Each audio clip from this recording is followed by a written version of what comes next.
And so our Adventure in Faith theme, if you haven't been here, is 5 Gates to Living Now. And today is Relevance. You are more than what bombards you. Take that in, right? So we are more than what bombards us.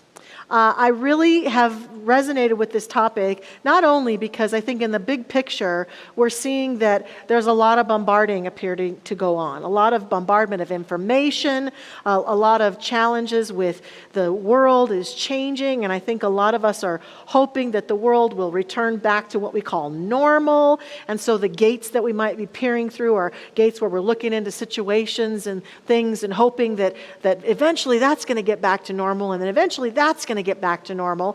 And then also this concern about the future, what's going to happen, how are things going to unfold around health and well-being and the pandemic and around politics and divisiveness and all sorts of things. And it's causing a very interesting energy, I think, in our culture right now. At least here in the U.S., I think I've seen evidence of it everywhere else too, but that's mostly from social media, and I'm not sure I can trust that. But I do know that in talking with a lot of people recently, it does feel like there's a lot of acting out going on, that we're just not as patient as we used to be. And it's kind of reminded me of when I had a toddler, a little guy. I noticed that he was a pretty patient guy most of the time, but there'd be times when he would get overwhelmed or too hungry or too tired, and then his patience was out the window. I could say, hey, can you just tie that shoe? No, I don't want to tie that. And it'd be like, oh, okay, I got it. And it feels to some degree like a lot of us adults are in our toddler mode right now. You didn't put that stopper in my Starbucks coffee! Why is it this way? And honking on the street and road rage and anger about little details. And it's like we're kind of overwhelmed. We're a little tired, a little hungry for life to get back to normal maybe. And some of us are tempted, even the most spiritually aligned of us, to act out at times, to be a little more rude, to complain a little more, to be a little more petty, to be just concerned because we just are caught up in this energy of, I want it to be how it was before, and I want the future to be different. I want it to be how it was before, and I want the future to be different. And it can be very uncomfortable and very discombobulating, and we don't quite know what's so. And so a huge part of the secret we're talking about today is that then that stuff becomes the relevant things. I mean, when the most relevant thing is that the barista didn't put your stopper in your cup, there's a problem. And we need to look at it. We need to say, is that really relevant? Is that really important in the grand scheme of things? What's going on that I'm having such a strong reaction to something that's just not really a big deal in the big picture? And then I'm sure some of us are having experiences like I've had recently where in the past 14 months, our family, my wonderful husband Ken and I, we've experienced the loss of 6 people who've died in our lives. 3 very close friends, not just people who are far out, passed away suddenly, very unexpectedly, and 4 family members, both of my dad's and my sister, his uncle, just gone. And when it comes to some of the other stuff in our culture that we can kind of correct ourselves and correct and say, okay, I'm going to get centered, I'm going to get in the moment, I'm going to calm myself down. I get it. And I have also felt that we can see possibilities emerging for those things. But what I've been learning about death and grief this past 14 months is that I can't dwell in the past and hope that it'll walk through the gate of I hope it'll be different, because those people, they're gone from this earth plane. They've moved into a new experience. It's not going to change. My father isn't coming back. My sister isn't coming. They're not coming back to this life. And so I've had to find myself adjusting and feeling the grief of that without hopes that it will be different in the future, or maybe someday they'll return. I know in the scheme of things, the spiritual scheme of things, I will be reunited with all those who've gone before me, as all of us will. I believe that firmly. I have faith in that. But I can't rely on the pleasures we sometimes get about ruminating about the past or imagining the possibilities in the future. All I can do, and all grief is showing me, is I can be right here and right now and just feel my feelings. and feel the sadness and just be with it.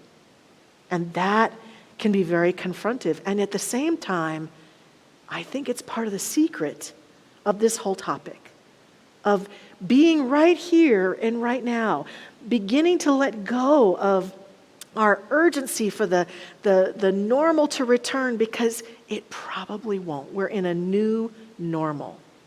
And it can be overwhelming and make us feel insecure. But if we can be with it as it is right now and walk forward from the power that lives within us into the future that is yet to unfold, and be as conscious as and awake and present in that experience, we can co-create a new future. And need I say, it could even be better than the past. But it won't be if we're stuck. It won't be if we're trying to force it to be the way it was. It won't be if we're impatient and like toddlers stomping around, hoping that people will do what we want them to do for us. It won't do that. It will only do that to the degree that we can walk forward and discover a deeper relevance and deal with that feeling we have that we're being bombarded all the time. So let's talk about that. Let's dig into that. When I have been moving through this topic, I have been affirming for myself exactly what it says. I am more than what bombards me. I am more than what bombards me. And I invite us to consider that as an affirmation today during this message, being here at Mile High Church. If anything feels like it's overwhelming, I am more than what bombards me. And in the week ahead, and then I've been using questions to take myself through this topic and how I want to approach it. So I offer the questions I've been asking myself and some of the answers I've come up with as an opportunity for us to explore this together. So the first question that I have for us is, who chooses what is relevant to me? Who chooses? Now, relevancy, who chooses what is relevant to me, is all about who chooses, I think, what is meaningful for me, what is important for me, what matters for me. And when we have all this collective energy looking in all sorts of different directions, it can feel at times as though what's important to me gets lost in that collective energy. But it is important for us to remember that when it comes to what's important and what's relevant, we each get to walk through this path in a way that allows us to continue to stay in touch with and live from that which is relevant to us. What's relevant to me is to be a spiritual being who walks through this life and is as loving and kind and inspirational and uplifting as I can be at all times, even when it's hard, even when I don't get my way, even when things are not going my way. So I have to remember and remind myself and return myself to my sense of relevance many times these days in my life. To remember that it's a perspective. Relevance is always a perspective. And as we teach here, we get to choose our perspectives. We get to choose our thoughts. In this question and in this topic, one of the greatest challenges, especially right now, as it can feel, is with all the bombardment of information and divisiveness and conversations and who's right and who's wrong and who's done what, it can feel as though that's what's relevant. But in that question even, what's relevant is my centeredness. What's relevant is my calmness. What's relevant is my using what's happening to deepen myself and shift my perspective. I heard a story recently that I thought was just really cute about perspective. A man in Budapest goes to his rabbi and tells the rabbi that he's just very uncomfortable in his life, that he lives in a one-room apartment and there are 9 people living in the apartment together. And the man is going on to the rabbi about how horrible it is. So the rabbi says to him, well, I have an idea. I want you to bring your goat into the room. And the man protests, and the rabbi says, no, bring the goat in for a week and then come back and see me. So a week later, the man comes back, and the rabbi says, so how is it? And the man says, it's horrible. The goat's dirty and smelly and filthy. It's just horrible. And the rabbi says, I have an idea. Take the goat out of the room. And so the man goes home and he takes the goat out of the room and he comes back a week later and he's just glowing. And the rabbi says, now what's going on? And he says, oh, it's so much better. It's beautiful. The goat's gone and it's just the 9 of us now. A lot of times we are believing we're suffering from something, and it's perspective. It's a shift. Right here, right now, as I shift my perspective, I lose sight of some of you, and I gain sight of others. Everything is perspective. And our sense of relevance comes, I think, from our perspective. And who decides our perspective? We do. We do. The world is not dictating your perspective or mine. We are. Then the next question I ask myself in this topic is, what is actually bombarding me? What bombards me? And I found myself, of course, going to the usual suspects about the news and blah, blah, blah, blah, blah, blah, the pandemic and all that stuff outside of me. And yes, that's all going on out there in the world, and that feels true. But then I also noticed as I talked to some other people who don't seem to be as impacted by some of the things that impact me and feel like bombardments to me, I realized that what if bombardment is in the eye of the beholder? That for some people, a loud ruckus concert's not bombarding. It's absolute beautiful music, right? But for others, it's bombardment. For some people, the news that's going on, if they're a news person or they're a person who writes articles for news, it's not bombardment. It's their job and they love it. And they eat it up and they want as much of it as they can get. For some people, different experiences are uncomfortable because they feel bombarded. And so I realized that when I ask, okay, who is it that's really bombarding me and what is it? Is it really all that stuff out there? Or is it really my thought about all that stuff out there? What if it's really that? If bombardment is in the eye of the beholder, how can I behold that which I perceive is bombarding me in a different way? How can I see it differently? How can I be with it differently? And oh, by the way, I actually have control of how often I watch the news. Imagine that. I have control over what I listen to and whose perspective I align with and don't. I don't have to be angry and frustrated about different perspectives.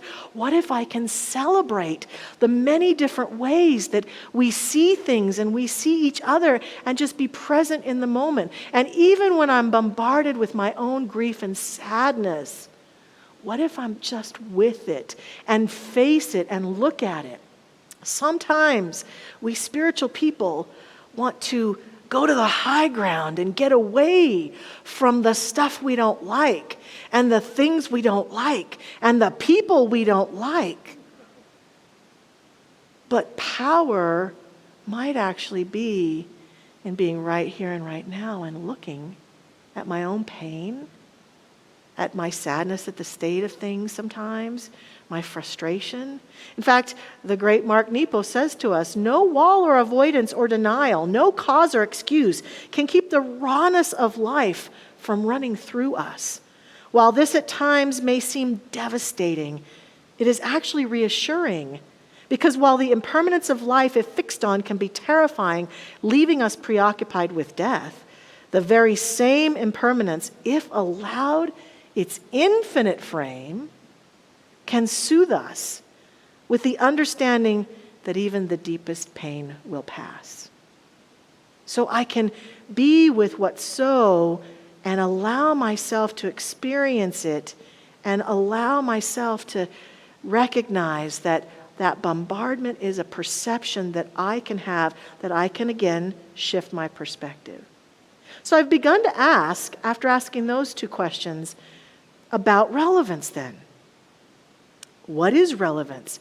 And instead of feeling the victim of everyone else's idea about what's relevant and beginning to claim my own sense of relevance in the now moment, then I've asked myself, how do I create intentional relevance?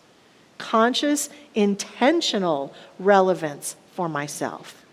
And I came across a chapter in the book of Matthew. This chapter is verses 1 through 27. You'll find if you were to go and read it, many of the most practical and popular teachings of the Master Teacher Jesus come out of this particular chapter. But verses 13 and 14 are often not as well quoted. And they are relevant, I think, to us today. Because Jesus says, "Enter by the narrow gate, for the gate is wide and the way is easy that leads to destruction. And those who enter by it are many. For the gate is narrow and the way is hard that leads to life, and those who find it are few." What this says to me is that the wide gate of destruction is that wide gate where we're running around like our chicken with a head cut off, screaming and yelling and upset about the state of the world and getting caught up and being reactive and finding ourselves. I'm exhausted just doing all that right now, right? But the narrow gate that he says leads to life can be harder. He's acknowledging that. And those who find it are few. And I intend to be one of those people who finds it. And I'm inviting you to join me in that too. Intentional relevance.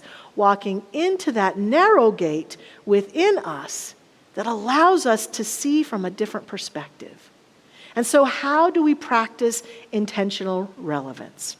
I have some ideas. First of all, I think we have to manage our daily energy. We have to become people who are consciously practicing, even during a pandemic, even when we're grieving, even when life gets hard, even when there's a challenge, even when we see a lot of suffering going on, even, that we are people who consciously choose to manage our daily energy. We talk a lot, and I talk a lot here about spiritual practice, about meditation. I also think it helps to pay attention. When I challenge myself about the news, I'll say to myself, did I pray and meditate and read as much spiritual content as I took in about the state of the world in the news today? Or more maybe, did I allow myself to have more time in spiritual contemplation versus world contemplation? And that's part of how I have to manage my energy, because I notice that when it gets lopsided towards the world of form, that's when I get toddler-like and cranky and upset and frustrated. And that's when the relevance is, the world is falling apart. But when I have that other balance, I am more centered and calm and can be with the challenges of the day in a more graceful way. It's not like I avoid them. I can be with them in a more grace-filled, conscious way. And then I don't turn my head away from my problems. I don't try to push them away, which leads to the second one, which I think is be a force instead of forcing. When I'm wanting the world of form to move in the direction I want it to move, I'm tempted to be forcing things. Versus when I am in the now moment, which is the most powerful place I can be, which teachers throughout the ages have told us the now moment is the most powerful place you can be. Even Yoda told Luke that in Star Wars, for gosh sakes, right? He made fun of him, your head is always in the horizon, never paying attention to where you are, is what Yoda said to him. So we can stand in the now moment and be a force for good in every situation. One of the things that I think is so important, especially right now, is what I said earlier about we spiritual people tend to want to pray ourselves up and out of things. I don't want to see this anymore. I don't want this negativity anymore. I don't want this pain anymore. And it's not that we want to cling to those things, but to me, when I'm in my most centered place and able to stand in the now, I think that we have an opportunity to transform our world together. But it's not going to come by us pretending we don't see it and looking away from it. How's it going to happen? By spiritually attuned people saying what's happening is relevant right now, and what's relevant is that I bring my spiritual consciousness of oneness and I look right at it. And I know that even in the midst of that, God is present. And I know even in the midst of that challenge, or that person I don't like, or that political party I don't like, or that decision that was made in this country, or that I know that even in the midst of that, I'm going to stand to the truth of the presence of God, though my eyes cannot necessarily see it. See, the wide gate that Jesus was talking about of destruction is, it's all horrible, it's falling apart, we should be afraid. That's the wide gate of destruction. The narrow gate is to stand in the presence of it. When I'm in that centered place,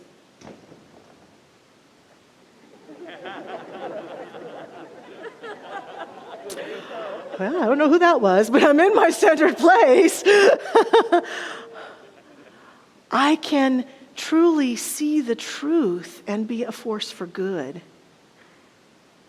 Sometimes I can't. Sometimes it's harder, and I have to acknowledge that. And the days where it's good, then the news and what I see, the stories and the people and the things that happen, they become my prayer list for the day. The news isn't to inflame me or to upset me or to scare me. It's to inform me and to help me see where I'm sending my prayers today. That's what it's for in my centered space. When I can't be centered in that, that might be a day I skip it, that I don't watch it. If I'm caught up in my grief, in my own sadness, in my own energy, I have to be present to myself.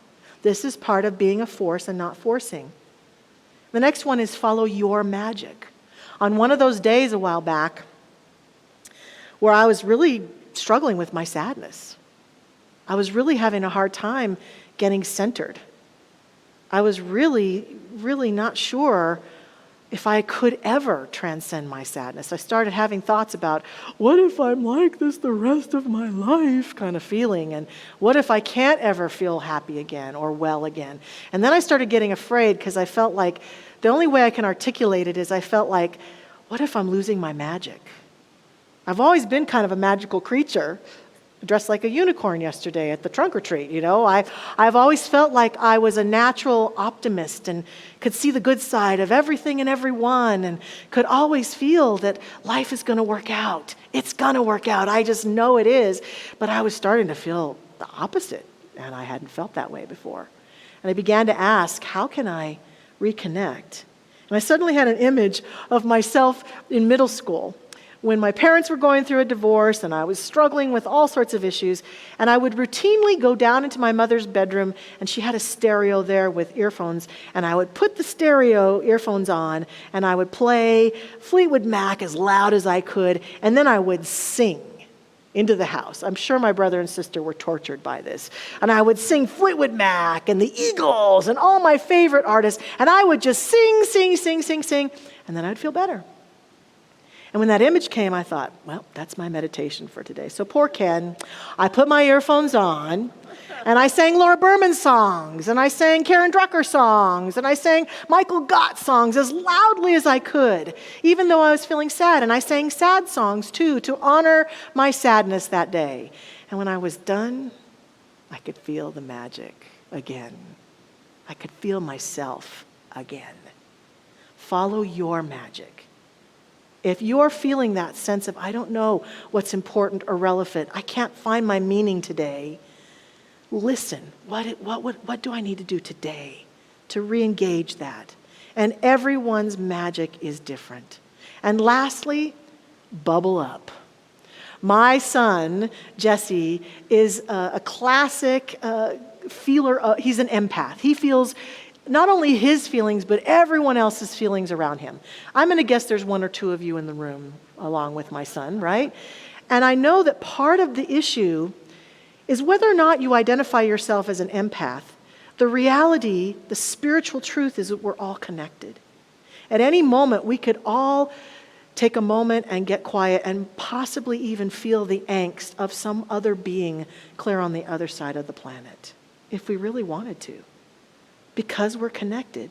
And sometimes that relevant connection can impede our path and can cause us to feel so disconnected and discouraged and can feel as though it's bombarding us almost. Or the person you're sitting next to right here in the room, maybe you can feel their energy is sad today or they're struggling.